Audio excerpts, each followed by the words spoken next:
On the afternoon of Friday, the 24th of April, 1964, a police officer in Socorro, New Mexico, was doing the most ordinary thing a police officer does. He was chasing a speeding car. His name was Lonnie Zamora. He was driving a white Pontiac, and the car he was after was a black Chevrolet running south out of town. He called it in to the dispatcher, a man named Nep Lopez, and he settled in behind it. He never caught that car. Nobody ever found out who was driving it. Because a few seconds into the chase, Zamora heard a roar. Not a bang, a roar, sustained, the kind of sound that keeps going. And off to the southwest, maybe half a mile out, he saw a flame coming down.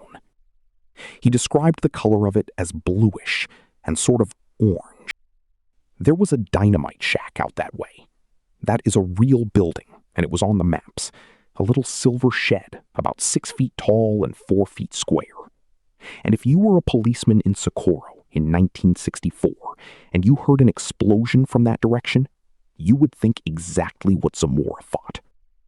He got on the radio and told the dispatcher he was breaking off the chase to check a possible explosion. Then he turned off the highway onto a gravel track running up a low hill. The track was steep, and the gravel was loose. It took him 3 attempts to get the car over the top. I want you to sit with that for a second, because it is the detail that tells you this was not a man in a hurry to see a flying saucer. His wheels were spinning. He backed down and tried again.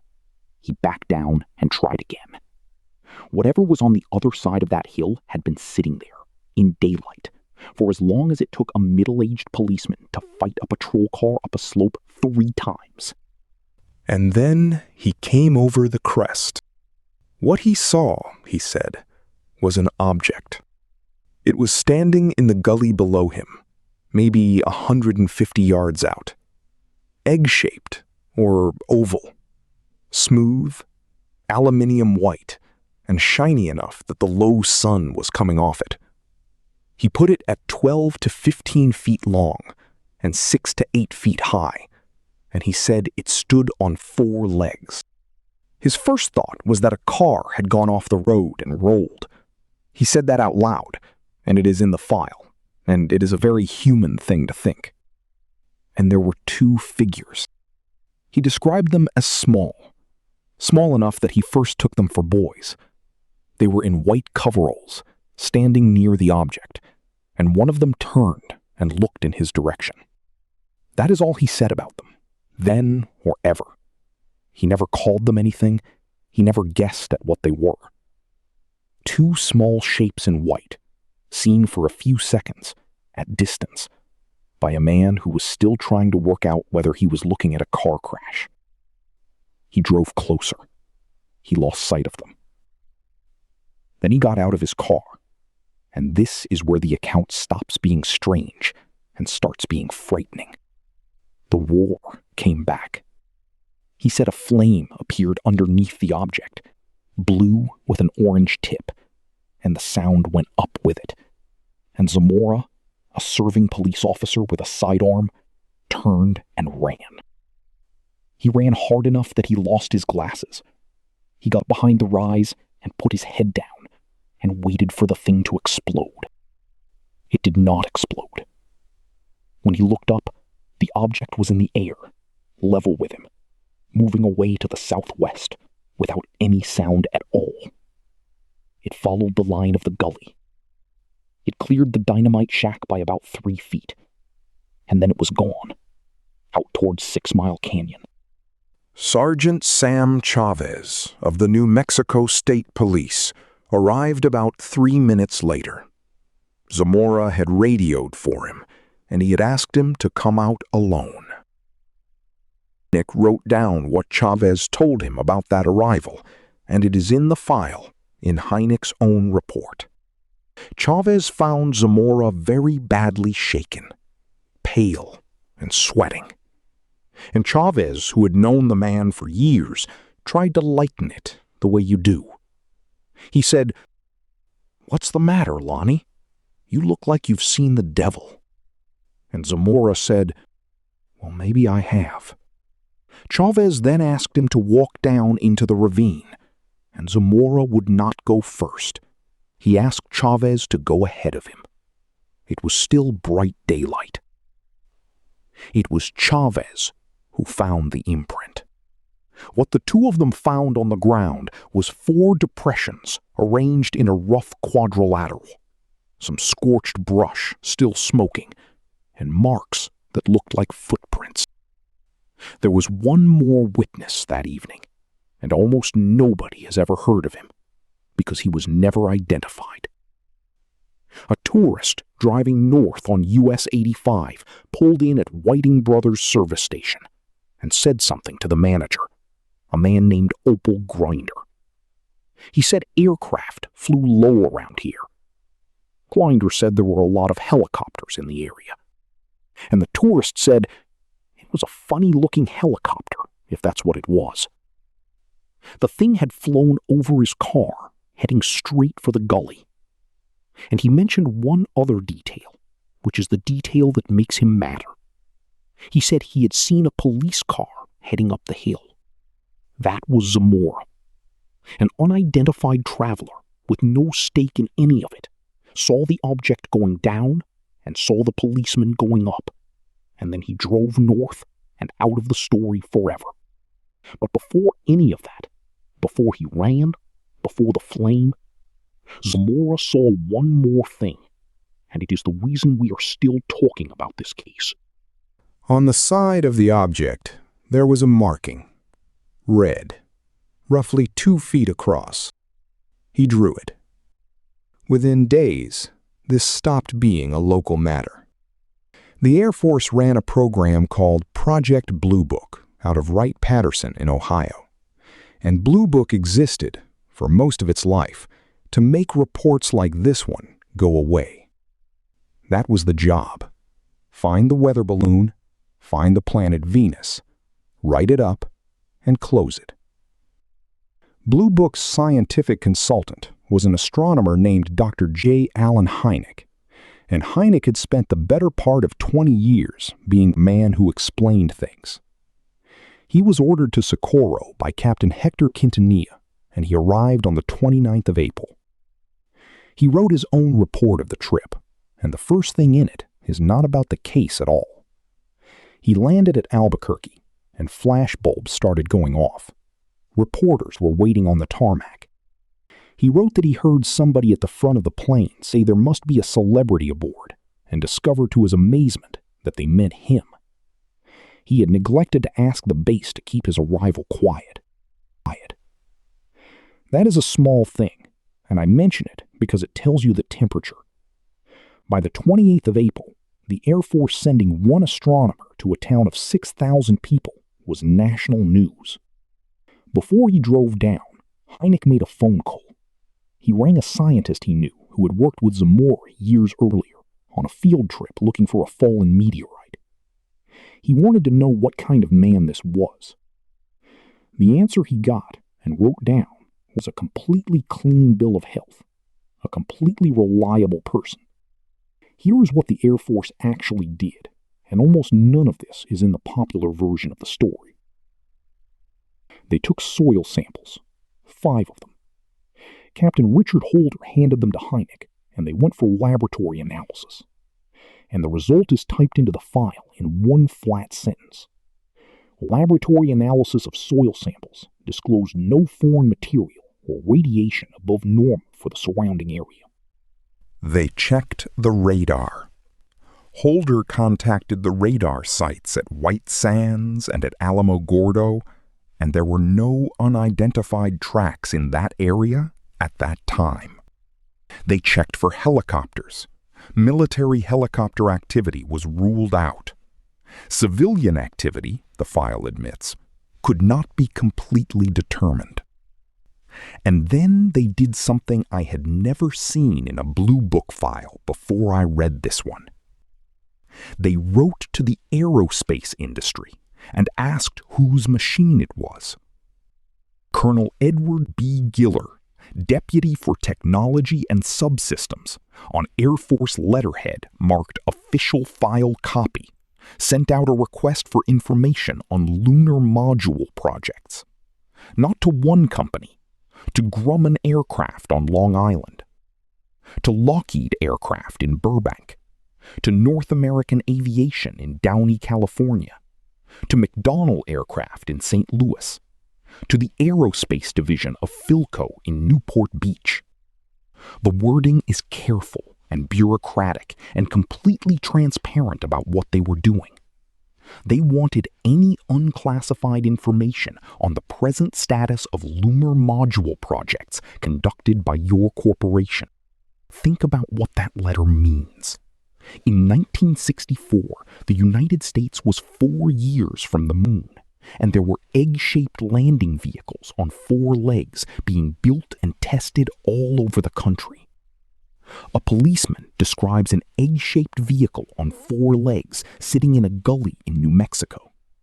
The obvious answer is that somebody's test article came down where it should not have, and the Air Force went looking for it the sensible way. They asked everybody who built them. The replies are in the file. Grumman referred them onward to the Jet Propulsion Laboratory. Bell wrote back about their participation in the program. Philco referred them to a representative in Dayton.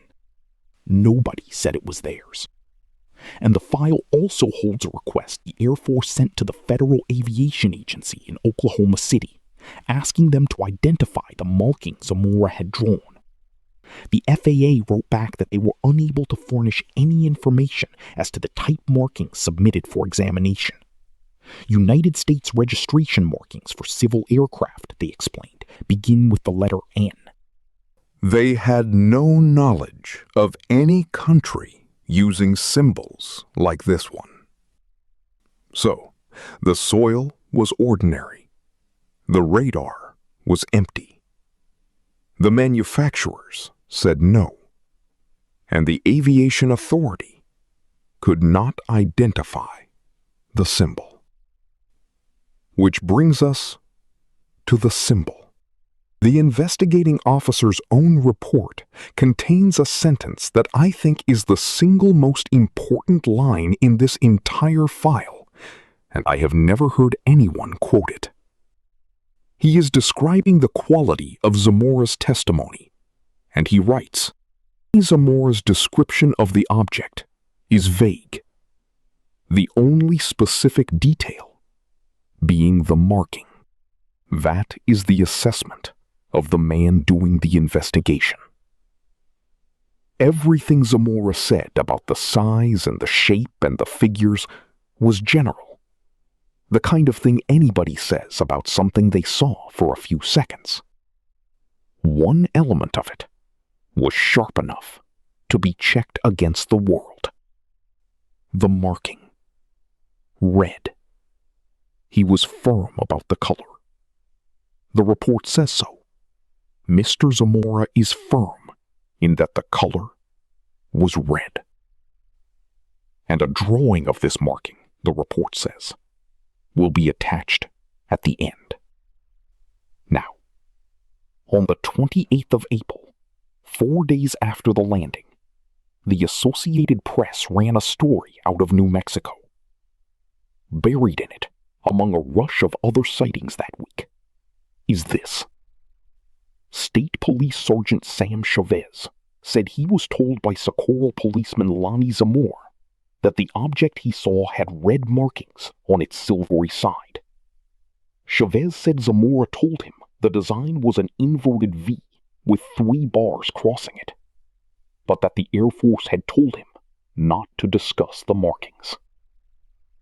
That again. The Air Force told him not to discuss it. Now, there is a perfectly good reason to do that, and it is the reason any investigator would give you. Hold one detail back, and every person who comes forward with a false report sorts himself out by getting that detail wrong. It is a filter. It is ordinary practice, and it is not sinister. And the file proves they needed one. That week, New Mexico came apart. A 20-year-old at Edgewood told police he fired 6 shots at a glowing green object and reloaded and fired again. An unidentified girl of about 18 told Socorro police she saw a fire in the hills. A 10-year-old girl was treated for what the papers called infrared burns after watching an egg-shaped object. Orlando Gallegos of Santa Fe described a craft as long as a telephone pole. The clippings run for pages, and the Air Force filed every one of them. In that flood, holding back a detail is triage. I want to be fair about that. Here is what it cost. The symbol you have seen, the one printed in every book about this case for 60 years, the inverted V with the arc over it and the bar underneath, is not the symbol Sergeant Chavez says Zamora described to him. Chavez says an inverted V with 3 bars crossing it. The file itself, elsewhere, describes something different again, a crescent with a vertical arrow and a horizontal line underneath. 3 descriptions, 1 object, 1 witness. And the last turn is the one I keep coming back to. In the same report, the investigator notes that he spoke to Captain Holder, who had taken the original account with an FBI agent present. Captain Holder claimed no knowledge of the red mark. The man who conducted the first official interview did not know about the only specific detail in it. The filter worked. It worked so well that it filtered the investigation. There is one more reading of this case I have to put in front of you, because it is the one serious researchers have argued for the last 20 years. It says the whole thing was a student prank. Socorro is a college town. The New Mexico School of Mines sits in it, full of young men with access to chemistry and a sense of humor. And the theory is that they staged a landing to embarrass the police. I cannot disprove that from here, and I am not going to pretend I can. What I can tell you is that Hynek thought of it in 1964, while he was standing in the town. He went and asked. He questioned the president of the New Mexico School of Mines, a man he describes as an old friend, about whether any geophysical or other experiments were running in that area at that time. The answer was no. He knew of none. That is not proof. A student prank would not be logged with the college president. It is simply the fact that the obvious question was asked, on the ground, within 5 days, by a man who wanted an ordinary answer more than anybody. There is a single page in the case file that is the Air Force talking to itself. It is a form, ATIC Form 329, called the Project 10073 record card, and there is one for every case Blue Book ever handled. It has boxes down the right-hand side. Was balloon, probably balloon, possibly balloon. Was aircraft, probably aircraft, possibly aircraft. Was astronomical, probably astronomical, possibly astronomical. Insufficient data, unknown. Under the summary, in the flat register of a man filling in a form, someone typed this: Rating of landing by Lonnie Zamora. See case file. Initially believed to be observation of lunar module type configuration. Effort to date cannot place vehicle at site. Case carried as unidentified pending additional data. Effort to date cannot place vehicle at site. That sentence is the United States Air Force writing down in its own filing system that it looked for the machine and could not find who owned it. Pending additional data. There has been no additional data for 62 years. The man whose job was to explain these things away called Socorro the Rosetta Stone. Captain Hector Quintanilla, who ran Blue Book, wrote his own assessment of it, and it is not the assessment of a believer. It is the assessment of a frustrated administrator There is no doubt that Lonnie Zamora saw an object which left quite an impression on him. This is the best documented case on record, and still we have been unable, in spite of thorough investigation, to find the vehicle or other stimulus that scared Zamora. And there is one line in Hynek's report that I have not been able to put down since I read it. He is describing his interview with the two policemen at the courthouse, and he writes, "Both Zamora and Chavez appeared to me to be hoping that I could tell them that this had been a secret Air Force device, so that they could dismiss the whole thing from their minds. They wanted it to be a secret Air Force machine. They were sitting in a county courthouse hoping that the astronomer from Ohio would tell them the government had been testing something so they could go home and stop thinking about it. And he could not tell them that because he had asked and the answer was no.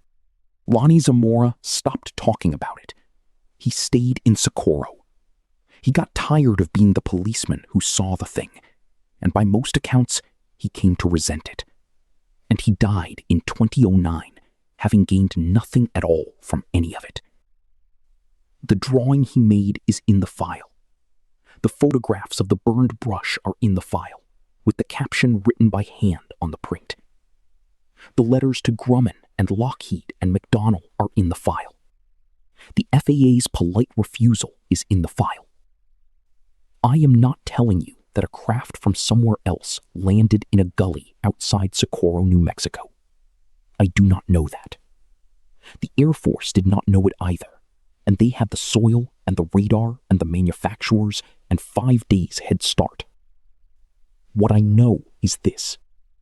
A policeman broke off a traffic stop to check what he thought was an explosion. He fought his car up a hill 3 times. He saw something he could not describe well, and one thing he could describe exactly. He drew that one thing. And then he was told not to talk about it. Everything else in this case has been argued for 62 years. The shape, the figures, the flame, the depressions in the sand. The one element that was specific enough to settle it went into a filing cabinet in Ohio and came back out in 3 different versions. What was on the side of that machine? The file does not say. The Air Force asked the FAA, and the FAA did not know. They asked 5 corporations that built landing vehicles, and none of them claimed it. The form is still there. The box is still